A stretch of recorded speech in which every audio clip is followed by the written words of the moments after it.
Welcome. Today I'm going to show you guys how to play Artifacts Incorporated. This game was designed by Ryan Lockett, and it's a Red Raven game. Now, in this game, we are archaeologists. Archaeology is on the rise. It's very popular right now, and there's money to be made and reputation to be gained dealing with artifacts. And so, we're starting out as a company, a archaeology company, all right? We have zero reputation because we're a new archaeology company. And all the other players you're playing with are the same thing. They are an archaeology company. And so we have a headquarters, of course. And of course we have a few areas, a few prospects where we have sent out our people, to the desert expedition and the canyon expedition. And here's our adventurers here, okay? Our adventurers are actually basically these dice, because this isn't a worker placement game. This is more of a dice drafting game. You're going to roll dice. You're going to put the dice on these cards for various actions. That's what you're going to do. And depending on what you roll will depend on which action you can take as well, okay? So the object of the game is to obviously gain a lot of reputation. This is our reputation tract here, and when the first player reaches 20 reputation, it triggers the end of the game. If you're playing a two-player game and it's the first player that triggers 20 reputation, then player 2 still gets an additional turn. So everyone is going to get the same amount of turns, even if somebody reaches 20 reputation before, obviously, the last player. Okay? So everyone's going to get an equal amount of turns regardless of the case. So, obviously, how are you going to get reputation, though? That's the question. Well, you start with 0 reputation. So there's a lot of ways you can get reputation. One of the ways is you can actually go on a dive. So you can go diving, looking for all sorts of artifacts like dub balloons and pottery, like pottery jars, and maybe even some sort of column from a sunken city. Okay, so when you go on a dive, you'll roll the dice like normal on your turn, okay? And you're going to put a dice on that board there to basically obtain the top card, okay? You need to have a 2 or higher to gain this top card, okay? So you're going to put a dice there. It could be a 2 or it could be higher. You're going to put the dice there, and then you're just going to get the card. You're immediately going to gain 1 reputation. So that's kind of a slow way, perhaps, of getting reputation, because you're only going to get 1 right now. But every time you go to dive, you're going to get at least 1 reputation each time. But you'll notice that this is a 3+, than this next card here. So that means you're going to need to roll a 3 or higher in order to get that card. Eventually, it's going to reach 7+. And then, obviously, 1 dice isn't going to be enough. You're going to need to have at least 2 dice to get a 7+. Eventually, you're going to probably need even more dice than that to basically go on dives and collect reputation cards that way.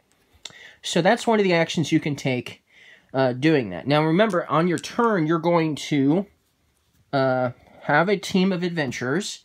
So this is our adventurers card, you'll notice. And it has 3 dice on the card. So that does mean that you only get to roll 3 dice per turn. Okay? If you want more adventurers, if you want to roll more dice, well, you're going to have to do certain things. You can upgrade the adventurers to level 2. Okay? You can also purchase cards that will get you more dice as well. Okay? You can purchase another card that's actually called Adventurers, which is up there. You can't really see it, but here's one of them. This is the Adventurer one. And there's one above it, Archaeologist. That one also will give you a dice if you purchase that. Now, you're going to need money to purchase cards. I start with 2 money, and the player 2 would start with 3 money. 2 money isn't enough for most of the stuff here. Yes, you can upgrade this for 2 money. You can level this up for 2 money. This only costs 1 to upgrade. This only costs 1 to upgrade. This one was going to cost a scroll and $1 to upgrade. But in order to obtain scrolls, you can actually take this action here, roll a dice, put a 4+ here to obtain a scroll. Okay? So let's just say I put the 4 dice right there. Then I put one of my cubes onto the card to identify that I have 1 scroll. Every time I take this action and put a 4 or higher down, I'm going to get another scroll. Now, obviously, you're going to need scrolls to pay for certain cards. You'll notice over here you can't see half the cards, or most of the cards here, because it just doesn't work, so we'll move it a little bit over.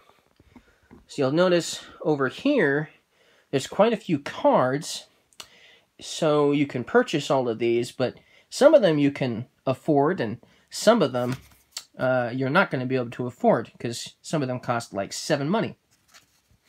So obviously, how are you going to get money? Well, you're an archaeologist. What do archaeologists usually do with their artifacts? Do they hoard them in their house? Maybe. Maybe some of them do.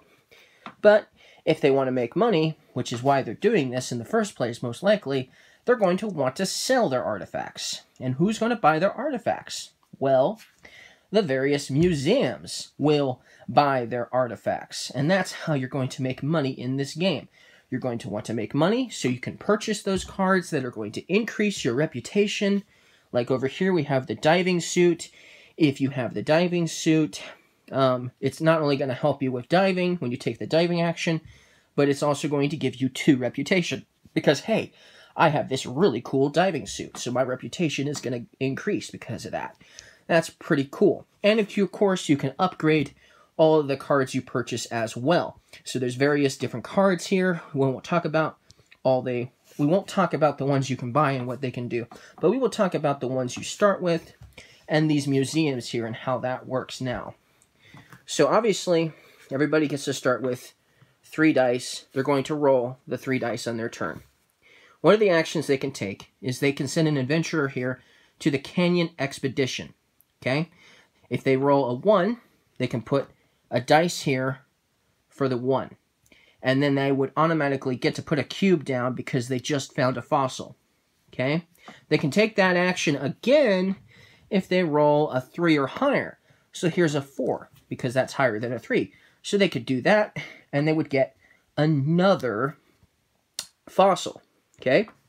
Another thing they can do on their turn is they have this headquarters here. And if they get a 2 or higher, they can buy a card. So you could put this 2 here. Now you have the option to take the action to buy a card. Maybe buying one of these cards, for instance. Maybe you could buy one of those. Or maybe you could upgrade something you have. So let's see, I have very limited money. So I could actually upgrade my headquarters here for 1 money. Now, when you upgrade a card, if you have cubes on it, they will stay there. So you don't lose the cubes if you're leveling up a card. So let's say I decide to upgrade this headquarters here. I'll just flip it over. And so now it's going to give me an additional reputation. See, because you'll notice this is the reputation here. And originally it was 0, just like this one is 0. And that one is 0. And this one is 0. But now this is a 1. So it's going to give me a little reputation, which is going to help me get closer to 20.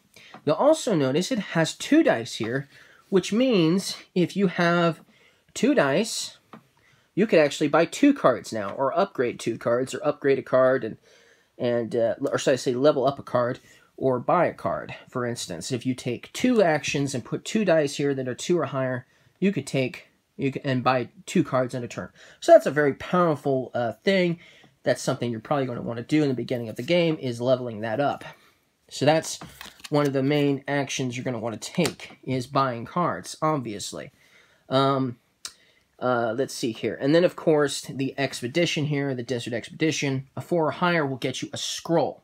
Now, the scroll is also an artifact, just like the fossil is an artifact. So you can take your scrolls, and you can take your fossils to the museum and sell them. Now, how does this work? Well, if you want to take the action that allows you to sell scrolls, you're going to have to roll a 1 or higher. So here's a 1. You just put the 1 down. then you have to have at least one scroll to sell. So, let's say I had one scroll. I could sell the one scroll. I would put my cube, another cube, of course, I'd put it on the one, on the museum. I would get $1 from the bank. Plus, you'll notice that there is a buck here at the top of that museum. That's actually a $1, so I get a bonus of $1 every time I sell scrolls to the museum. I'm going to get $1 for each scroll I sell, plus I'm going to get a bonus of $1. So I would get $2 for just selling the one scroll. Pretty nice, right? But here's the problem. When you do that, this cube is going to stay on that spot for the rest of the game. Other players, they'll have access to the same museums as you, so they're going to be putting their cubes down on those low numbers possibly as well, or high numbers, and that means that you won't be able to sell scrolls, one scroll, or two scrolls. You'll have to have at least 3 scrolls now, or 4 scrolls, or 5 scrolls, or even 6 scrolls to take that action. So at some point, there might be no possible way to sell scrolls to the museum because, hey, the museum they're tired of getting scrolls from you. They have enough scrolls from you. And so now you can't sell your scrolls to the museum because of all the cubes that are currently on the museum for that museum. So what can you do then if you still have tons of scrolls? So if I still have a bunch of scrolls, what can I do with them besides obviously having a scroll to spend in a purchase of a card? Well, we have private collectors. This action you can take. You can roll 1 or higher and put your dice on this card, private collectors, and then you can sell any artifacts and gain $1 each for any amount of artifacts. So that's one way to do it. Any artifacts. You'll also gain 1 additional buck per unique artifact type beyond the first.